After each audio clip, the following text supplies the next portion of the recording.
Hello and welcome to a audio from Quick Action. And we've got lots to talk about today because India v Australia first test has just been completed, and in the end, it was an absolutely shocking performance from India in the end in the second innings, being bowled out for 36. That's the headline act. Massive, massive story there, all over the news as you'd expect. So yes, very, very troubling times for India if you're an India fan. If you're an Australia fan, lots to be happy about because the Aussie bowlers seem very good, and we'll be talking about it in a lot of detail because I've got Jermaine with me as well. So yeah, hi Jermaine, did you watch the match? Oh, hi, Dev. Yeah, I did. And similarly, well, probably just caught the last hour when when Australia were batting. Actually, 36 all out. I think they sort of cleaned India up in an hour. Um, yeah, quite unbelievable, really, isn't it? Worst score for India in the 88 years of Test history. Yeah, it's a low score, and it's very, very disappointing for an India fan. And it's for those people watching this, it was definitely not a typo. I thought it was a typo when I checked the score in the morning. When I woke up over here in the UK, I saw the score was 7 down for 20 something, and I thought there was a missing one or two, but definitely not.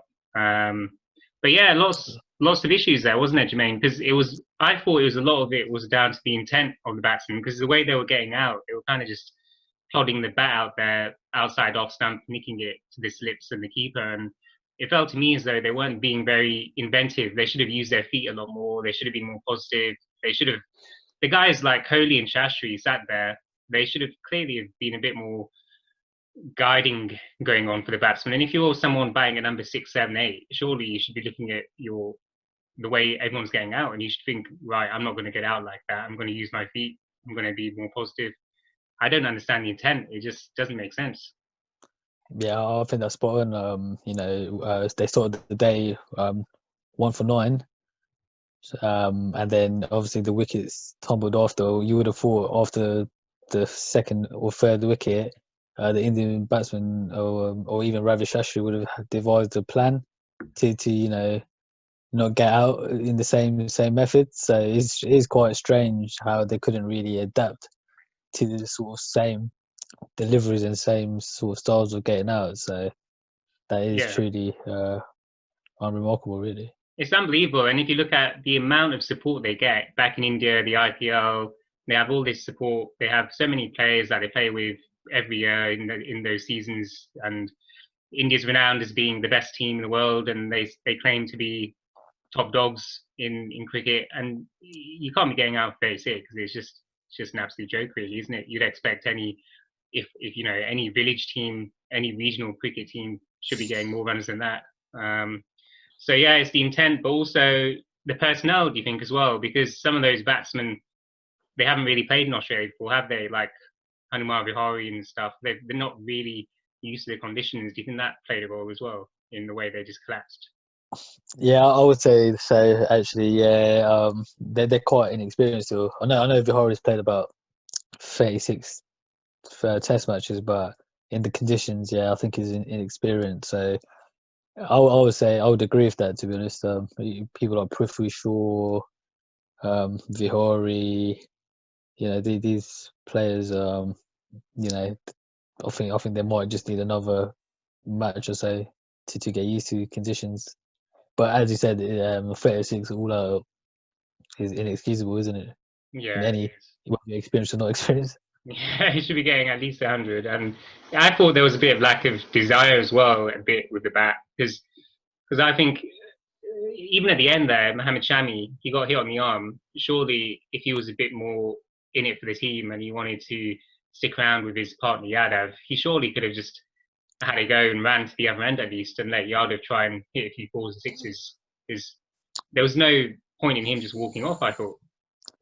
Yeah, that was quite pathetic. To be honest, yeah, I mean, just for even the team's sake, rather than the individual sake, just stay there and let them get a sort of total, which is not going to be embarrassing for all Indian fans and the nation, isn't it? So, I Uh, think, yeah, I think any other player for any other nation would have just grinded it out and just, as you said, stayed at the other end and let the other batsmen face all the balls. But with Shami, just decided to walk off.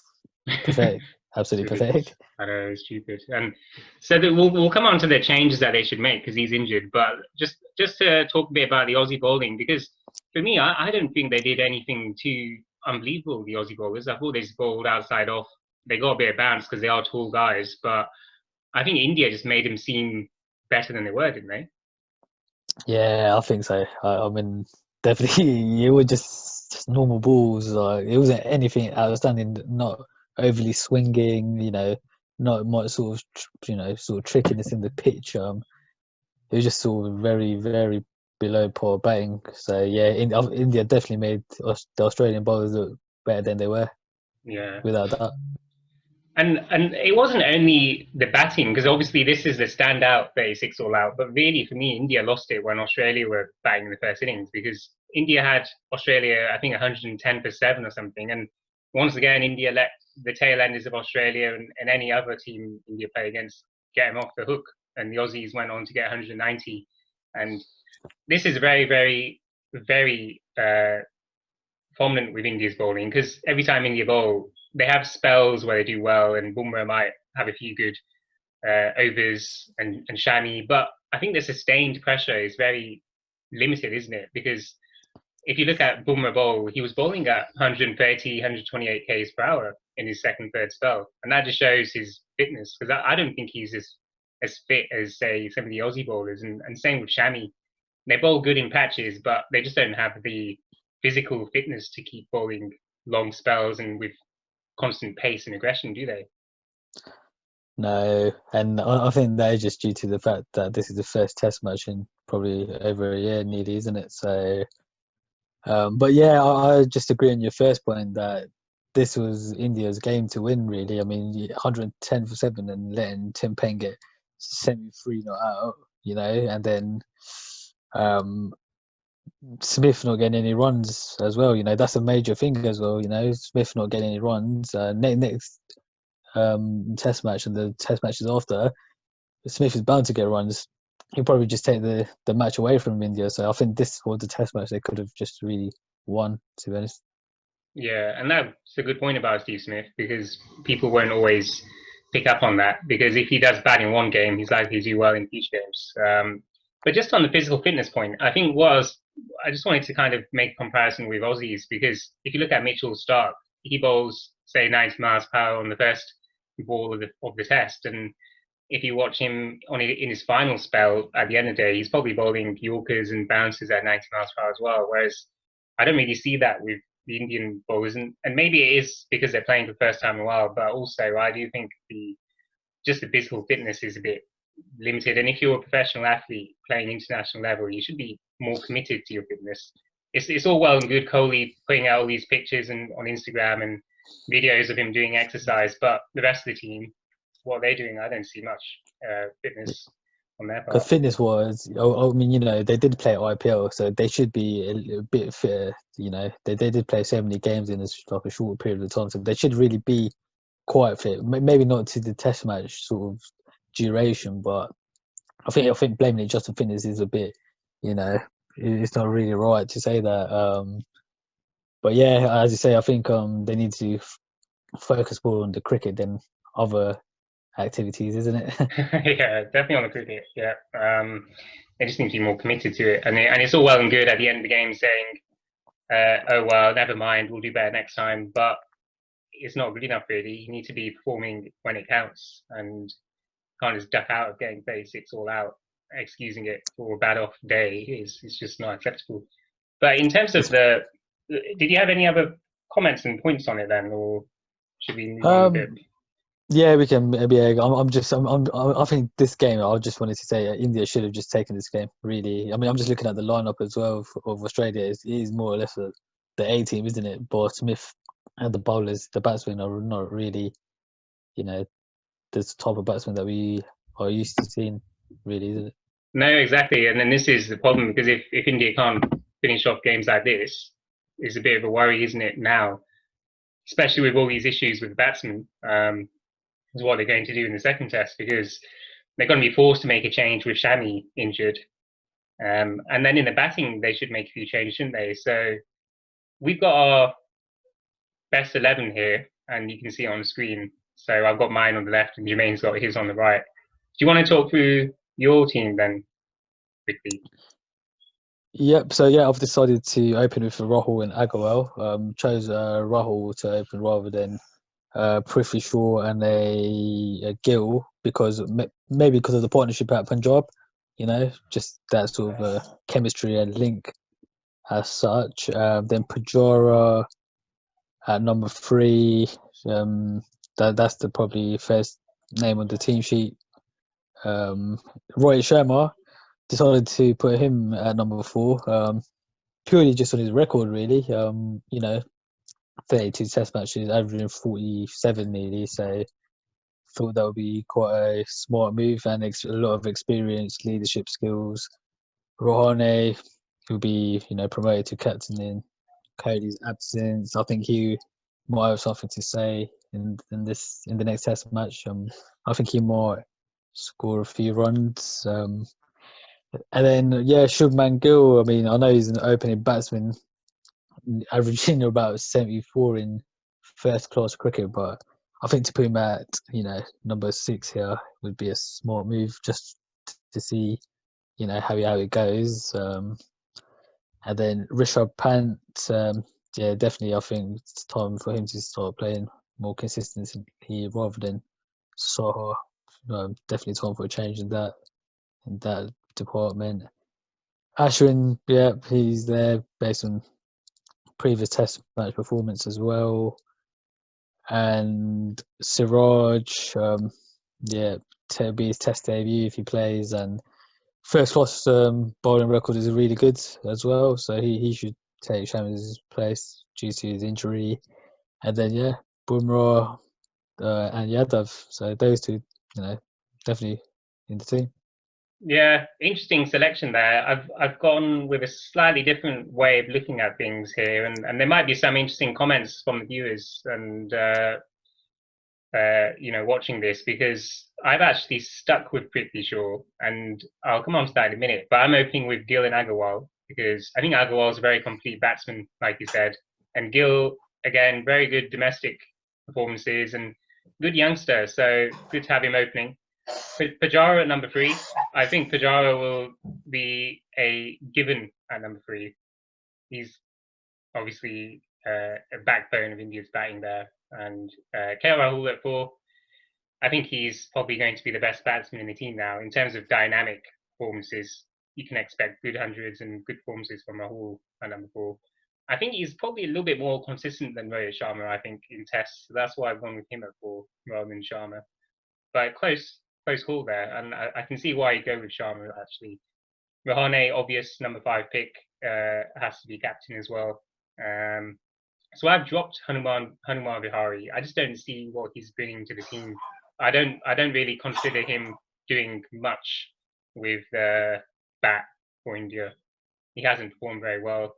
I don't think his average is all that amazing either, Hanuman Vihari. I don't think so. I don't see what the point is of having him in. In fact, he reminds me a little bit of a right-handed version of Dinesh Mongia, who used to play for India many years ago.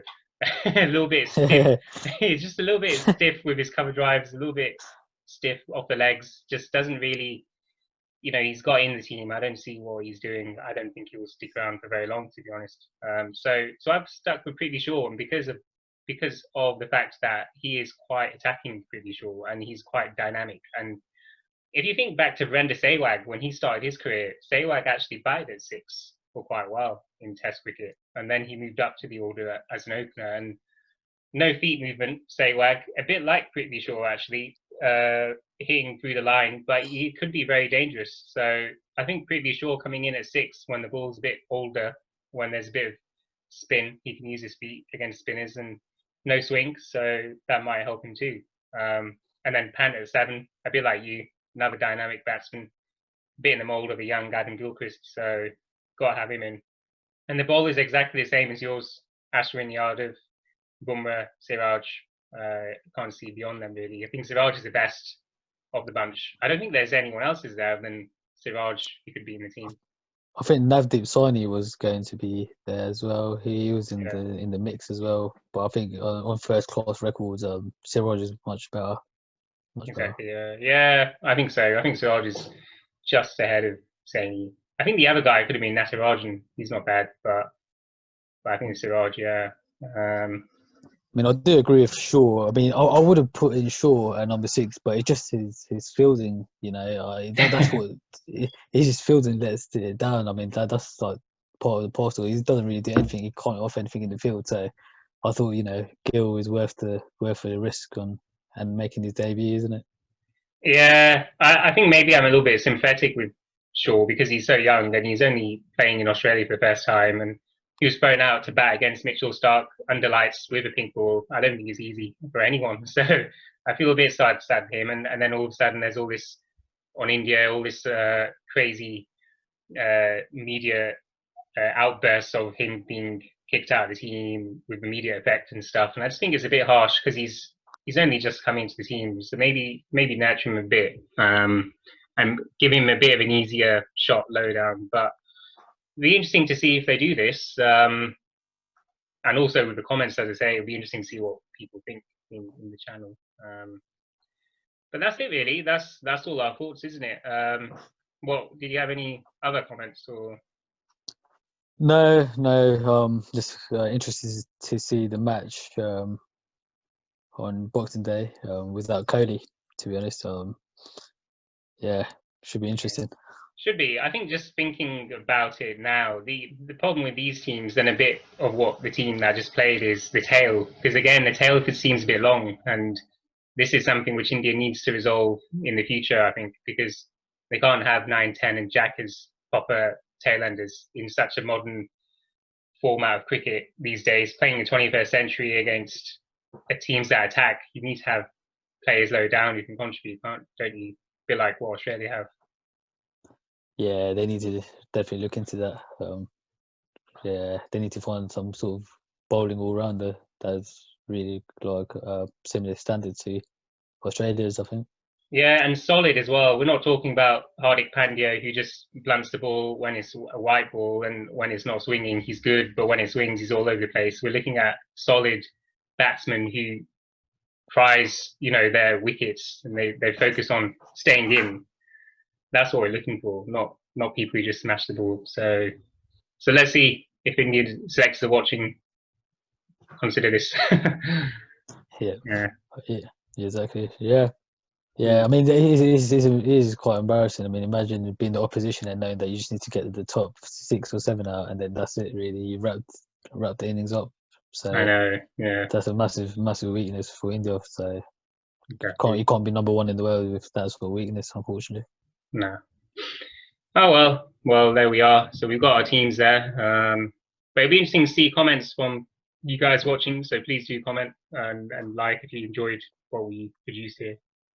But yeah, thanks for watching, guys. Thanks. Cheers. Bye.